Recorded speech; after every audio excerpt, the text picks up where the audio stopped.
Hello students, सभी को सुप्रभात, नमस्कार, गुड मॉर्निंग। आज 11th बिजनेस स्टडी में हम पढ़ने वाले हैं फॉर्म्स ऑफ बिजनेस ऑर्गेनाइजेशन, व्यावसायिक संगठन के स्वरूप। अभी तक हमने व्यावसायिक संगठन के स्वरूपों में पढ़ लिया है एकल स्वामित्व, हिंदू अविभाजित परिवार व्यवसाय और साझेदारी के बारे में पढ़ रहे हैं। साझेदारी में हमने अभी तक उसका आशय, उसकी परिभाषा, विशेषताएं, साझेदारी कितने प्रकार की होती है, साझेदार कितने प्रकार के होते हैं, इनके बारे में देखा। आज एक इम्पॉर्टेंट पॉइंट हम उसमें पढ़ने वाले हैं, क्या एक नाबालिग साझेदार हो सकता है। इस पॉइंट्स के बारे में हम देखते हैं। भारतीय साझेदारी अधिनियम 1932 क्या बोलती है, साझेदारों के बीच में जो अनुबंध होता है वो क्या होता है। तो देखिए, क्या एक नाबालिग या अवयस्क साझेदार हो सकता है।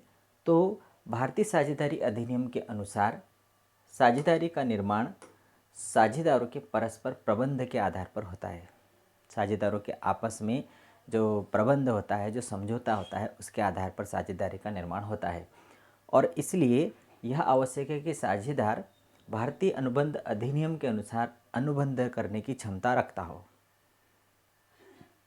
प्रबंध करने की क्षमता रखता हो। मतलब जो भी साझेदार साझेदारी में शामिल हो रहा है उसके अंदर प्रबंध करने की क्षमता होना चाहिए या अनुबंध करने की क्षमता होना चाहिए। अनुबंध मतलब समझौता करने की क्षमता होना चाहिए। और अनुबंध करने की क्षमता कानून के अनुसार भी कौन व्यक्ति कर सकता है, जो वयस्क है, 18 वर्ष की उम्र से अधिक का व्यक्ति है, वही अनुबंध करने की क्षमता रखता है। अवयस्क या नाबालिग व्यक्ति में उसको अयोग्य माना जाता है अनुबंध करने के लायक। यदि वह क्षमता या योग्यता नहीं रखता है तो उसे साझेदार नहीं बनाया जा सकता। और अनुबंध या परसंविदा योग्यताओं में एक योग्यता साझेदार के वयस्क होने की है। अनुबंध करने के लिए एक योग्यता क्या होना चाहिए, वयस्क होना चाहिए। हमारा कानून भी यही बोलता है कि कोई व्यक्ति वयस्क होगा तभी वो किसी दूसरे व्यक्ति से अनुबंध कर सकता है। अतः एक नाबालिग साझेदार नहीं हो सकता है। लेकिन साझेदारी अधिनियम में अवयस्क को नाबालिग साझेदार शब्द के रूप में कहीं भी प्रयुक्त नहीं किया गया है। साझेदारी अधिनियम के अनुसार अवयस्क को अन्य सब साझेदारों की सहमति से केवल फर्म के लाभों में सम्मिलित किया जा सकता है। यदि सभी साझेदार सहमत है तो उसे साझेदारी में शामिल किया जा सकता है, लेकिन किसके लिए, केवल लाभ में सम्मिलित करने के लिए, कि उसको केवल लाभ में हिस्सा दिया जाएगा, बाकी किसी एक्टिविटी में वो भाग नहीं ले सकता। तो यहाँ पर हमें ध्यान रखना पड़ेगा कि नाबालिग या अवयस्क को फर्म में साझेदार बनाया जा सकता है, लेकिन लाभ में सम्मिलित करने मात्र तक उसको साझेदार बनाया जा सकता है। अब यदि उसे साझेदार बनाया जाता है अवयस्क को, तो उसके क्या अधिकार रहेंगे, उसको क्या क्या अधिकार दिए जाएंगे। सबसे पहला, फर्म की संपत्ति तथा लाभ में भाग। एक नाबालिग साझेदार को फर्म की उस संपत्ति और लाभ के उस भाग पर अधिकार होता है जिसके संबंध में साझेदारों के मध्य समझौता हुआ है। सभी साझेदारों की अनुमति से, सहमति से ही उसको नाबालिग को साझेदार बनाया जाता है, और वो भी किस लिए, लाभ के लिए। तो यदि साझेदारों के बीच में कोई सा ऐसा समझौता हुआ है तो उस समझौते के अनुसार ही उसे संपत्ति और लाभ में अधिकार होगा, उनके बीच में जो समझौता हुआ है उसके अनुसार। दूसरी बात, लेखा पुस्तकों को देखने का अधिकार। इसके संबंध में क्या बोलते हैं, प्रत्येक अवयस्क साझेदार को फर्म की लेखा पुस्तकों को देखने, खातों का निरीक्षण करने तथा उसकी नकल लेने का अधिकार होता है। वह केवल उन पुस्तकों को नहीं देख सकता जिनमें फर्म के संबंध में कोई गोपनीय तथ्य दिए गए हैं। वो फर्म की पुस्तकें देख सकता है, निरीक्षण कर सकता है, नकल लेने का अधिकार भी है, लेकिन वो पुस्तकें नहीं देख सकता जो फर्म के संबंध में कोई सी गोपनीय बात रखता हो। ठीक है, तो दो बातें होगी। तीसरा है अभियोग चलाने का अधिकार। अभियोग मतलब कोर्ट में केस चलाने का अधिकार। एक नाबालिग साझेदार लाभ के लिए या खातों के लिए या संपत्ति में अपने हिस्से के लिए फर्म के अन्य साझेदारों के ऊपर अभियोग नहीं चला सकता, परंतु यदि वह फर्म से अलग होता है तो अपनी पूंजी वापस प्राप्त करने के लिए मुकदमा चला सकता है।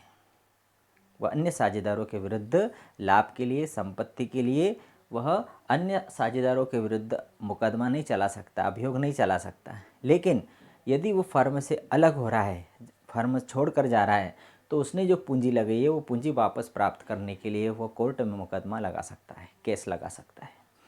चौथा है प्रबंध का अधिकार। भाई वो तो नाबालिग है, प्रबंध कर नहीं सकता, अनुबंध कर नहीं सकता है, तो इसलिए उसे प्रबंध में भाग लेने का अधिकार नहीं होता। सामान्य साझेदार बनने का अधिकार, हाँ, वयस्क होने पर, मान लो अभी वो 15 साल का है, अवयस्क शामिल हो गया, 3 साल तक होने के बाद 18 साल का हुआ, तो वो एक अवयस्क से वयस्क साझेदार बनने का अधिकार रखता है, वह वयस्क साझेदार बन सकता है। चलिए, अब ये तो अधिकार थे। ये अधिकार कभी कभी पूछे जाते हैं कि अवयस्क साझेदार के कौन कौन से अधिकार होते हैं। तो फर्म की संपत्ति तथा लाभ में भाग प्राप्त कर सकता है, लेखा पुस्तकों को देख सकता है, अभियोग चलाने का अधिकार नहीं रखता, प्रबंध में संचालन करने का भी अधिकार उसको नहीं होता, और सामान्य साझेदार बनने का उसको अधिकार होता है। चलिए आगे देखते हैं उसके दायित्व क्या है, उसकी रिस्पॉन्सिबिलिटी क्या है। तो एक अवयस्क साझेदार व्यक्तिगत रूप से फर्म के किसी भी कार्य के लिए उत्तरदायी नहीं होता, क्योंकि वो प्रबंध संचालन में भाग नहीं लेता है, इसलिए व्यक्तिगत रूप से वो किसी भी उत्तरदायित्व के बात के लिए, फर्म के किसी भी काम के लिए उत्तरदायी नहीं होता, कार्य के लिए उत्तरदायी नहीं होता। उसका दायित्व तो असीमित नहीं होता। दूसरी बात, उसका दायित्व तो असीमित भी नहीं होता। फर्म के किसी कार्य के लिए उत्तरदायी नहीं होता, उसका दायित्व असीमित नहीं होता। जिस प्रकार सामान्य साझेदारों का दायित्व असीमित होता है, उस प्रकार से एक अवयस्क साझेदार का दायित्व असीमित नहीं होता। दायित्वों के लिए फर्म में लगे उसके हिस्से या अंश को ही प्रयोग में लाया जा सकता है। उसकी रिस्पॉन्सिबिलिटी कितनी है कि उसने फर्म में जितना उसका अंश लगाया है, शेयर लगाया है, जितनी पूंजी लगाई है, उतने हिस्से को उन दायित्वों के भुगतान करने के लिए लगाया जा सकता है। एक अवयस्क जब वयस्क हो जाता है तो उसे 6 माह के भीतर एक सार्वजनिक सूचना देना होती है।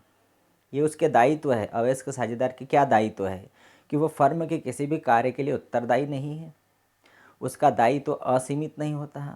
उसका दायित्व कहाँ तक सीमित होता है, उसने जितनी पूंजी लगाई है उस पूंजी को केवल दायित्व के भुगतान में उपयोग किया जा सकता है। चौथी बात कि वो जब वयस्क हो जाएगा उस समय 6 माह के भीतर उसे एक सार्वजनिक सूचना पेपर के माध्यम से लोगों को देना होगी कि वह साझेदार बनना चाहता है या नहीं बनना चाहता है। यदि ऐसी सूचना वो 6 माह की अवधि समाप्त हो जाने के उपरांत भी नहीं देता है तो अपने आप ही उसे उस फर्म का सामान्य साझेदार मान लिया जाएगा, और यदि नहीं बनना चाहता है तो उसे एक सार्वजनिक सूचना देना होगी कि मैं इस फर्म में अब साझेदार नहीं रहना चाहता। ठीक है, तो ये उसके क्या है, रिस्पॉन्सिबिलिटी है, ये उसके दायित्व है। वयस्क साझेदार होने पर अवयस्क साझेदार की स्थिति, भाई एक अवयस्क साझेदार जब वयस्क हो जाएगा तो उसकी क्या स्थिति होगी, उसके कौन कौन से अधिकार होंगे, वो हम देख लेते हैं। यदि वह साझेदार बनना स्वीकार करता है, पहली बात, यदि वह साझेदार बनना स्वीकार करता है, अवयस्क यदि वयस्क होने पर स्वयं अपनी इच्छा से साझेदार बनना स्वीकार करता है अथवा निश्चित समय अवधि समाप्त होने पर उसको सामान्य साझेदार मान लिया जाता है, तो उसके अधिकार और दायित्व क्या होंगे। पहला, वयस्क हो जाने की तिथि से उसके अधिकार और दायित्व उसी प्रकार होंगे जैसे अन्य साझेदारों के होंगे। भाई तो सामान्य साझेदार बन गया, तो जिस तारीख से वयस्क हो गया उस तारीख से एक सामान्य साझेदार की तरह उसके सारे अधिकार और दायित्व होंगे। दूसरा, वयस्कता प्राप्त करने की तिथि से उसका फर्म की संपत्ति और लाभ में वही भाग रहेगा जिस भाग का वह नाबालिग के रूप में अधिकारी था। वयस्क होने की तिथि से वह फर्म की संपत्ति और लाभ में वही हिस्सा लेगा जो नाबालिग के समय उसका हिस्सा था। ऐसा नहीं कि भाई सामान्य हो गया तो दूसरे साझेदारों के बराबर उसे भी संपत्ति और लाभ में हिस्सा मिलेगा। उसने कितनी पूंजी लगाई है उसके अनुपात में उसकी संपत्ति और लाभ में हिस्सा वही रहेगा जब नाबालिग की स्थिति में उसे मिल रहा था। ये बात हमें ध्यान रखना पड़ेगी। तीसरी है, तृतीय पक्षों के लिए वो फर्म के उन सभी कार्यों के लिए व्यक्तिगत रूप से उत्तरदायी माना जाएगा जो कि फर्म के लाभों में उसे सम्मिलित करने के बाद किए गए थे, अर्थात उसकी नाबालिगी के समय में किए गए सभी कार्यों और दायित्वों के लिए उत्तरदायी माना जाएगा। विद थर्ड पार्टी पब्लिक, उसके लिए वह रिस्पॉन्सिबल होगा सामान्य होने पर। यदि वह साझेदार बनना स्वीकार नहीं करता है तो ऐसी स्थिति में उसके अधिकार दायित्व क्या होंगे। ये तो कितने थे, 3 पॉइंट। यदि वह बनना चाहता है तो तो पहली बात कौन सी हो गई, यदि वो बनना स्वीकार करता है तो वो एक सामान्य साझेदार की तरह उसके अधिकार दायित्व होंगे। दूसरी बात, वह वही संपत्ति और लाभ में हिस्सा प्राप्त करेगा जो नाबालिग के समय प्राप्त कर रहा था। और तीसरी बात, थर्ड पार्टी के लिए उन्हीं कार्यों के लिए रिस्पॉन्सिबल होगा जब नाबालिग के समय उसने किए हैं। चलिए, यदि वो साझेदार बनना नहीं स्वीकार करता है तो सबसे पहले तो उसे क्या करना पड़ेगा, एक सार्वजनिक सूचना देने की तिथि तक उसके अधिकार और दायित्व अवयस्क साझेदार की भांति रहते हैं। जब तक वो सार्वजनिक सूचना नहीं देता तब तक एक अवयस्क साझेदार की तरह ही उसके अधिकार और दायित्व माने जाएंगे। सार्वजनिक सूचना देने की तिथि के पश्चात फर्म में उसका अंश फर्म के किसी भी कार्य के लिए उत्तरदायी नहीं होगा। जब उसने सार्वजनिक सूचना दे दी उसके बाद से फर्म के लिए उसकी कोई रिस्पॉन्सिबिलिटी, कोई जवाबदारी, कोई उत्तरदायित्व नहीं होगा किसी भी काम के लिए फर्म के। वह अन्य साझेदारों पर अपनी संपत्ति व लाभ के हिस्से को प्राप्त करने के लिए मुकदमा चला सकता है। उसने जो फर्म में पैसा लगाया है तो वो पूंजी प्राप्त करने के लिए, लाभ लेने के लिए फर्म के अन्य साझेदारों के विरुद्ध वो मुकदमा चला सकता है, वापस मांग सकता है वो, कि उसका राइट है होता है ये। तो ये यदि वो नहीं रहना चाहता तो ये उसके अधिकार होंगे। चलिए, अब सबसे इम्पॉर्टेंट पॉइंट आ रहा है जो परीक्षा के दृष्टि से इम्पॉर्टेंट है, वो क्या है, साझेदारी संलेख। जो एक साझेदारी को जन्म देता है वो है साझेदारी संलेख, अनुबंध, डीड, पार्टनरशिप डीड जिसको बोलते हैं। कि यदि ये नहीं होगा तो हम ये मानकर चल सकते हैं कि यदि अनुबंध नहीं होता है तो साझेदारी नहीं हो सकती है। भाई, तो कम से कम एक अकेला व्यक्ति व्यापार कर रहा है तो वो तो अपने आप कर रहा है, लेकिन जब दूसरा पार्टनर शामिल होता है तो उनके बीच में कुछ न कुछ तो बातें होती है। गूंगे तो काम नहीं कर सकते वो, मतलब उनके बीच में जो भी शर्त तय हो रही है, मतलब वो पार्टनरशिप डीड है। अब ये शर्तें लिखित भी हो सकती है, मौखिक भी हो सकती है।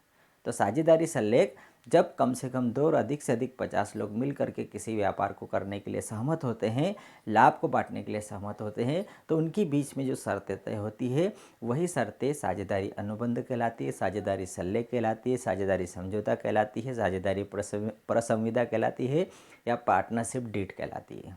ठीक है। अब इसकी आवश्यकता क्या है, तो साझेदारी संलेख की क्या आवश्यकता होती है। देखिए, 100 लिखा, क्या बोलते हैं हम, 100 बका और 1 लिखा, जो कहावत कही जाती है कि 100 बका और 1 लिखा। 100 लोग यदि बोलेंगे और एक केवल लिखा हुआ जो है, तो हमेशा सबूत लिखे हुए को ज़्यादा मान्य किया जाता है। 100 लोग यदि बोल भी देते हैं तो भी उसको मान्य नहीं होता जितना कि एक लिखे हुए को मान्यता मिलती है कानून के द्वारा। तो यहाँ पर साझेदारी संलेख की क्यों आवश्यकता होती है। भाई, 2 व्यक्ति है तो 2 लोग मिल करके व्यापार कर रहे हैं, तो आज उनके बीच में अच्छी मित्रता है, लेकिन कल को किसी घटना के घटने से किसी कन्फ्यूज़न के कारण उनके बीच में विवाद होता है, तो उस विवाद को सुलझाने के लिए उनके बीच में जो प्रसंविदा है, जो बातें हुई है, जो तय हुई है, वो बातों के आधार पर उसको निपटारा जा सकता है। और यदि कोई कॉन्ट्रैक्ट नहीं होता है, कोई समझौता नहीं होता है, तो वो विवाद सुलझाया नहीं जा सकता है।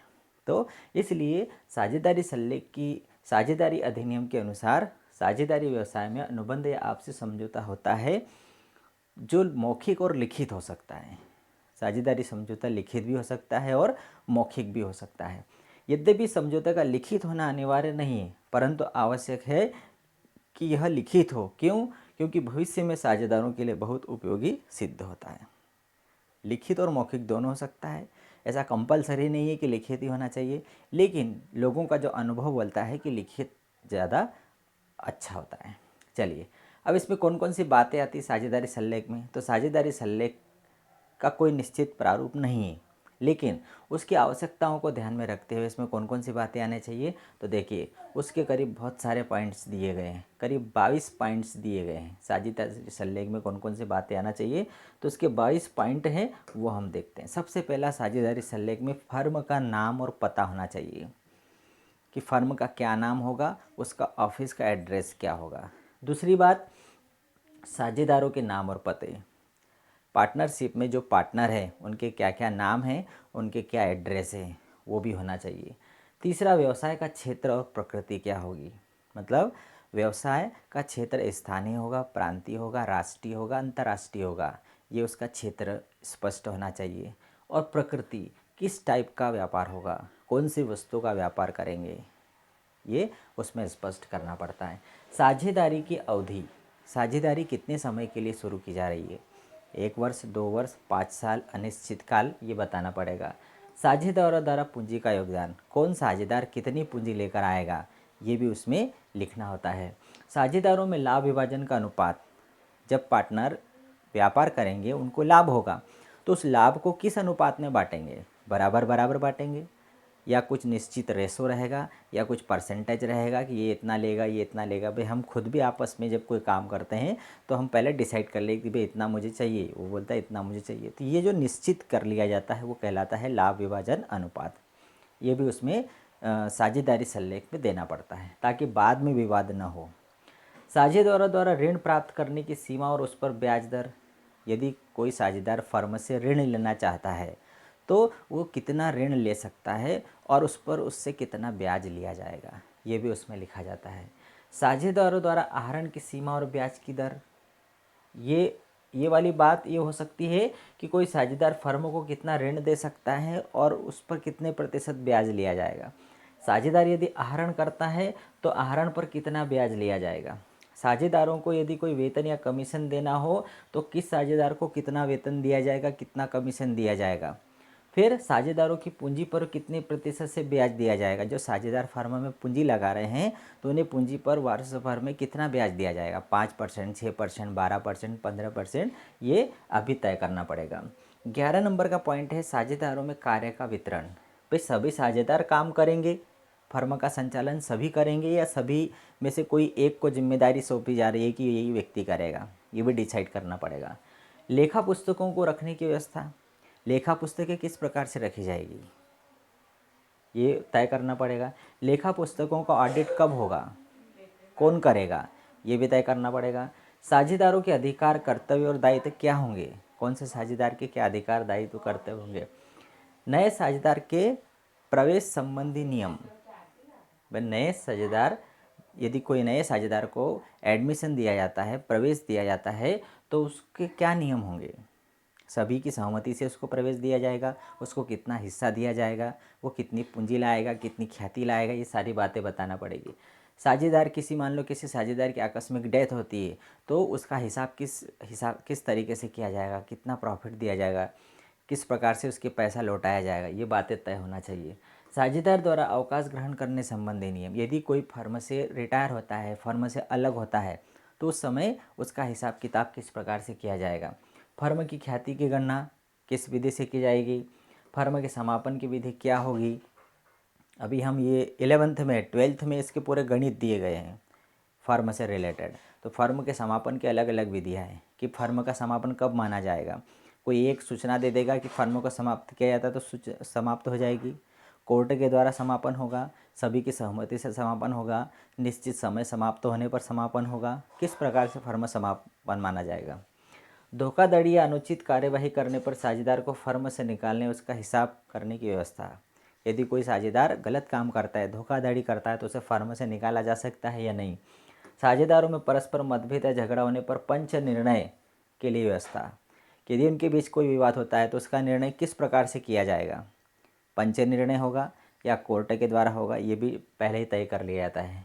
अन्य कोई तथ्य जो फर्म के व्यवसाय की विशेष की प्रकृति से संबंधित हो, इतनी सारी बातें तय की जाती है साझेदारी सल्लेख में। और इसीलिए तो ये जब बातें तय हो जाती है तो बाद में झगड़ा होने का सवाल ही नहीं होता है।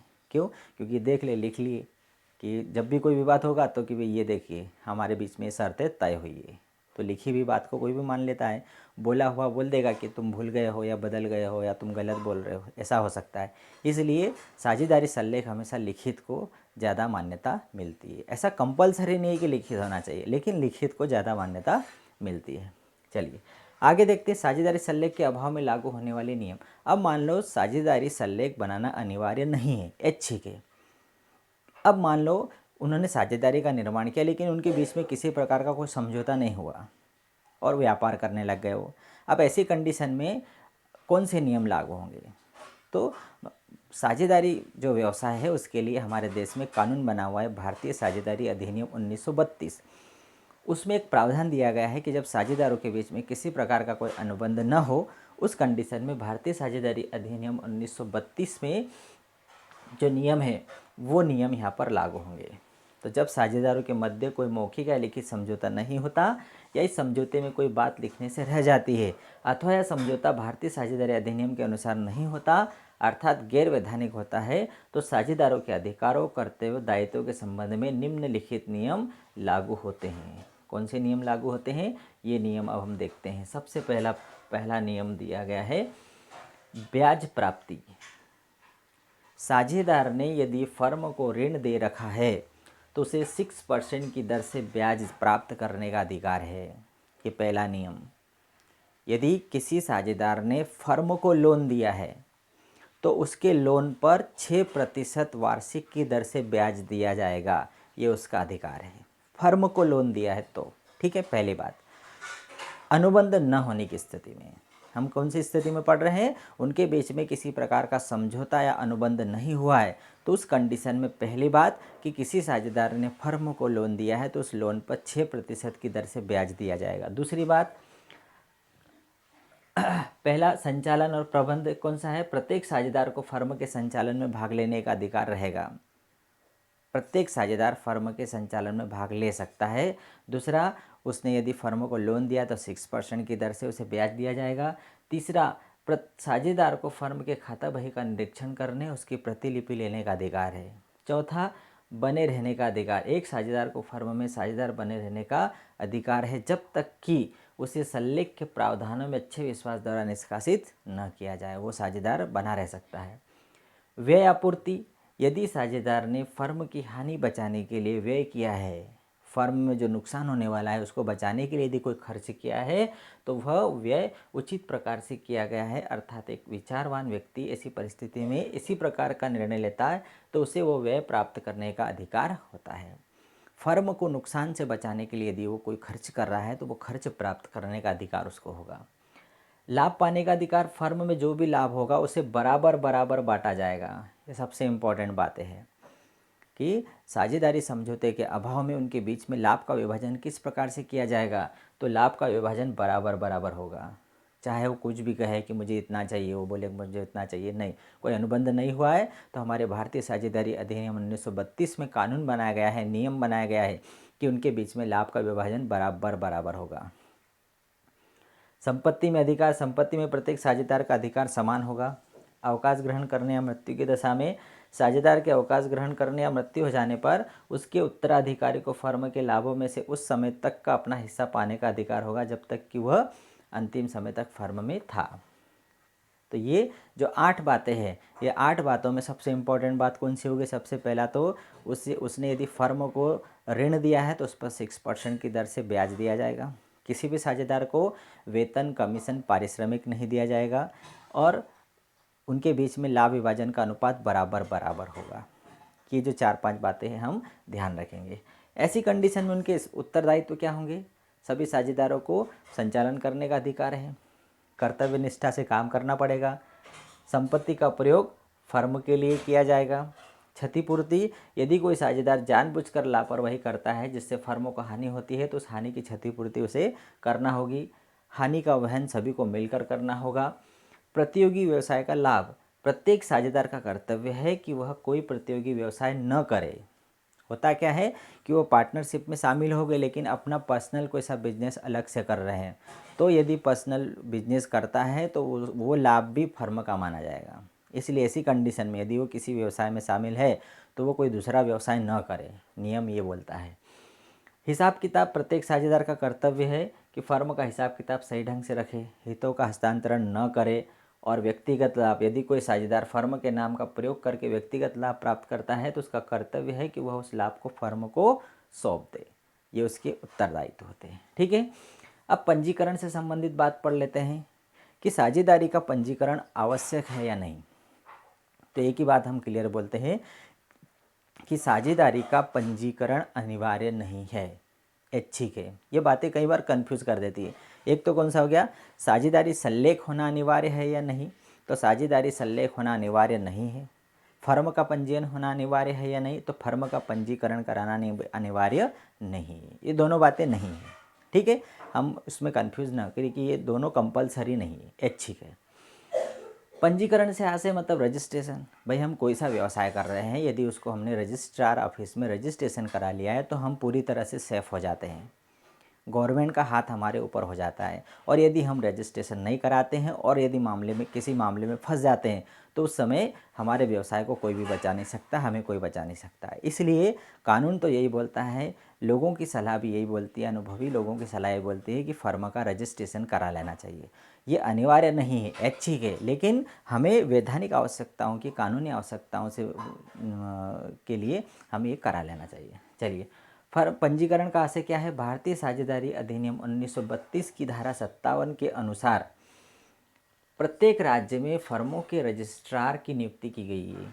जितनी भी साझेदारी फर्म हैं उनका रजिस्ट्रेशन करने के लिए एक एक स्टेट में रजिस्ट्रार ऑफिस बनाया गया है, जिसके पास फर्म के विवरण का पंजीयन कराकर इस आशय का एक सर्टिफिकेट पाया जाता है कि फर्म का नाम फर्मों के रजिस्टर में लिख लिया गया है। उस स्टेट में जितनी भी फर्म्स है उन फर्म्स का रजिस्ट्रेशन के लिए एक रजिस्टर होता है, उसमें इनका नाम लिख लिया गया है। इसे कहा जाता है फर्म का पंजीकरण।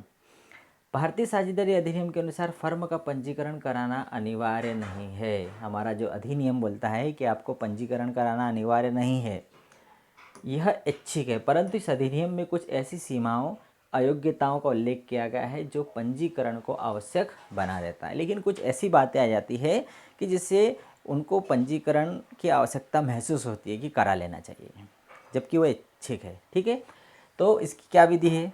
भाई कभी भी मान लो हमें कुछ पंजीकरण कराना है तो क्या करना पड़ेगा? ऑफिस जाना ही पड़ेगा। तो पंजीकरण है तो कहाँ जाना पड़ेगा? रजिस्ट्रार के ऑफिस में जाना पड़ेगा। रजिस्ट्रार के ऑफिस में जाकर क्या करना पड़ेगा? हमें फ़ाइल सबमिट करना पड़ेगी। जो हमने साझेदारी सल्लेख में, पार्टनरशिप डीड में जितनी भी बातें हमने लिखी, वो सारी बातों की एक फ़ाइल रजिस्ट्रार को देना होगी। रजिस्ट्रार उसको पढ़ेगा और वह उसको सही लगता है कि सारे डॉक्यूमेंट्स है तो वह पंजीकरण शुल्क लेकर के उन्हें एक सर्टिफिकेट दे देगा। ठीक है, तो आवेदन में क्या क्या बातें होगी? रजिस्ट्रार के ऑफिस में जो आवेदन दिया जाएगा, फर्म का नाम देना होगा, फर्म के व्यवसाय का मुख्य स्थान, अन्य स्थानों के नाम, फर्म के साझेदारों के प्रवेश की तिथि, उनके नाम, स्थायी पते, फर्म की अवधि, जो साझेदारी समझौते में जो बातें लिखी वो सारी बातें यहाँ बताना होगी। आवेदन पर सभी साझेदारों के हस्ताक्षर होने चाहिए। जो आवेदन दिया गया है रजिस्ट्रार ऑफिस में इन बातों के साथ में, तो जितने भी पार्टनर हैं उन सभी के हस्ताक्षर उस पर होना चाहिए। यदि रजिस्ट्रार सभी तथ्यों से संतुष्ट हो जाता है तो उसे अपने रजिस्टर में दर्ज कर लेता है और फर्म का पंजीकरण हो जाता है और एक प्रमाण पत्र दे देता है पंजीकरण का, जो उन्हें फ्यूचर में संभाल कर रखना पड़ता है। ठीक है, आगे देखते हैं हम पंजीकरण न कराने के प्रभाव। यदि कोई फर्म का पंजीकरण नहीं होता है तो उसका क्या इफेक्ट होता है? तो पहला इफेक्ट है कि अपंजीकृत फर्म तृतीय पक्ष पर मुकदमा नहीं चला सकती। जिस फर्म का रजिस्ट्रेशन नहीं हुआ है वो किसी थर्ड पार्टी के विरुद्ध कोर्ट में केस नहीं लगा सकती। ये पहला प्रभाव है। दूसरा, अपंजीकृत फर्म का कोई भी साझेदार अन्य साझेदारों पर मुकदमा नहीं चला सकता, तो ये नुकसान ही नुकसान होता है। तीसरा, फर्म का किसी साझेदार के विरुद्ध मुकदमा नहीं चला सकती। जो फर्म है, साझेदार भी फर्म के विरुद्ध मुकदमा नहीं चला सकते हैं और फर्म भी साझेदार के विरुद्ध मुकदमा नहीं चला सकते। कोई भी साझेदार फर्म के विरुद्ध मुकदमा नहीं चला सकता और फर्म भी किसी साझेदार के विरुद्ध मुकदमा नहीं चला सकती। फर्म किसी थर्ड पार्टी के विरुद्ध मुकदमा नहीं चला सकती है। और फिर अन्य पक्षकार अर्थात तृतीय पक्ष अपने अधिकारों को लागू कराने के लिए फर्म के विरुद्ध मुकदमा चला सकता है, लेकिन जो थर्ड पार्टी है वह फर्म के विरुद्ध कोर्ट केस लगा सकती है। तो इसलिए फर्म का रजिस्ट्रेशन कराना ही उचित है। फर्म का रजिस्ट्रेशन हो जाएगा तो ये जितने भी प्रतिबंध लगाए गए हैं ये सारे प्रतिबंध अभी क्लोज है तो ओपन हो जाएंगे। थर्ड पार्टी के विरुद्ध हम केस नहीं लगा सकते, किसी साझेदार के विरुद्ध केस नहीं लगा सकते, साझेदार फर्म के विरुद्ध केस नहीं लगा सकता, लेकिन अन्य पक्षकार फर्म के विरुद्ध केस लगा सकता है पंजीकरण न कराने से। अब आगे देखते हैं कि पंजीकरण न होने से प्रभावित होने वाले अधिकार कौन कौन से हैं। पंजीकरण न होने से प्रभावित होने वाले अधिकार, चलिए, फर्म के विरुद्ध मुकदमा। कोई भी साझेदार फर्म के समापन हेतु तथा भंग फर्म की संपत्ति में अपने हिस्से तथा हिसाब के लिए मुकदमा चला सकता है। उगाही का अधिकार, सरकारी रिसीवर या न्यायालय को दिवालिया साझेदार की संपत्ति उगाही करने का अधिकार होता है। 100 रुपये तक के दावे से अधिक रकम न होने पर दावे अप्रभावित रहते हैं। विदेश स्थित फर्म, ऐसी फर्म तथा उसके साझेदारों के अधिकारों पर कोई प्रभाव नहीं पड़ेगा जो भारतवर्ष में किसी भी स्थान पर व्यवसाय नहीं करता। ये सब का पंजीकरण न होने से प्रभावित होने वाले उनके अधिकार है। साझेदारों के अधिकार कौन कौन से प्रभावित होने वाले हैं? तो पहला अधिकार कौन सा हो गया कि वह कोई भी साझेदार फर्म के समापन हेतु तथा भंग फर्म की संपत्ति में अपने हिस्से तथा हिसाब के लिए मुकदमा चला सकता है। कोई सी साझेदारी फर्म बंद हो रही है, उसे अपना हिस्सा लेना है, यदि वो फर्म से अलग हो रहा है तो वो फर्म के अपने हिसाब किताब के लिए मुकदमा चला सकता है। उगाही का अधिकार, सरकारी रिसीवर या न्यायालय को दिवालिया साझेदार की संपत्ति की उगाही करने का अधिकार होता है। कोई साझेदार दिवालिया हो गया तो दिवालिया साझेदार की संपत्ति को बेचने का अधिकार सरकारी रिसीवर को होता है। 100 रुपये तक के दावे, 100 रुपये से अधिक रकम न होने वाले दावे अप्रभावित होते हैं। 100 रुपये से कम के जितने भी दावे होंगे उन पर कोई प्रभाव नहीं होगा। विदेश स्थित फर्म, ऐसी फर्म अथवा उसके साझेदारों के अधिकारों पर कोई प्रभाव नहीं पड़ेगा जो भारतवर्ष में किसी भी स्थान पर व्यवसाय नहीं करती है। पंजीकरण न होने पर यदि विदेश में स्थित कोई फर्म है तो उस पर कोई प्रभाव नहीं पड़ेगा। पेटेंट या व्यापारिक चिन्ह संबंधी दावे, ऐसे दावे जिनका साझेदारी के अनुबंध से कोई प्रत्यक्ष संबंध नहीं है, फर्म द्वारा न्यायालय में प्रस्तुत किए जा सकते हैं। ठीक है। और अन्य पक्षकार द्वारा वाद, अन्य पक्षकारों के अधिकार भी अपरिवर्तित हैं, वे फर्म पर अपने दावों के लिए अभियोग चला सकते हैं। तो ये इतनी सारी जो बातें जो थी वो हमने किससे रिलेटेड देखी, ये फर्म से रिलेटेड हमने देखी है। ठीक है। तो ये साझेदारी जो व्यावसायिक संगठन का स्वरूप था उसमें हमने बहुत सारी चीज़ें देख ली। इसमें 11th में हमारे थ्योरी है बिजनेस में साझेदारी से रिलेटेड, और जब 12th में जाएंगे तो हमारा जो अकाउंट है वो पार्टनरशिप से भरा हुआ है, आधा सिलेबस हमारा पार्टनरशिप का है। तो यहाँ पर थ्योरी को हम ध्यान से देखेंगे। इसमें सबसे महत्वपूर्ण बात 2-3 बातें जो है हम ध्यान रखेंगे। एक तो साझेदारी अनुबंध, साझेदारों के बीच अनुबंध होना अनिवार्य नहीं है, ऐच्छिक है। साझेदारी का पंजीकरण कराना भी ऐच्छिक है, अनिवार्य नहीं है। तीसरी बात, उनके बीच में जब अनुबंध नहीं होता है तो भारतीय साझेदारी अधिनियम 1932 के नियम लागू होते हैं। नियम कौन कौन से हैं? प्रत्येक साझेदार को फर्म के हिसाब किताब में भाग लेने का अधिकार है। प्रत्येक कोई साझेदार यदि फर्म को ऋण देता है तो उसे 6% ब्याज दिया जाएगा। प्रत्येक साझेदार, किसी भी साझेदार को वेतन और कमीशन नहीं दिया जाएगा। साझेदारों के बीच में लाभ विभाजन अनुपात बराबर बराबर होगा और हर एक साझेदार फर्म के संचालन में भाग ले सकता है, हिसाब किताब देख सकता है। ये सारी बातें उनके ऊपर लागू होने वाली है अनुबंध न होने की स्थिति में। ठीक है। तो अभी हमने क्या पढ़ लिया? अभी हमने पढ़ लिया साझेदारी। तो एकाकी व्यवसाय हो गया, हिंदू अविभाजित परिवार व्यवसाय हो गया, और थर्ड हो गया हमारा पार्टनरशिप हो गया। ठीक है। तो अभी परीक्षा के हिसाब से हमारे लिए इम्पोर्टेंट प्रश्न कौन सा है? साझेदारी सल्लेख से क्या आशय है, उसमें लिखी जाने वाली बातें बताइए। तो 5 पॉइंट्स हमें याद करना है।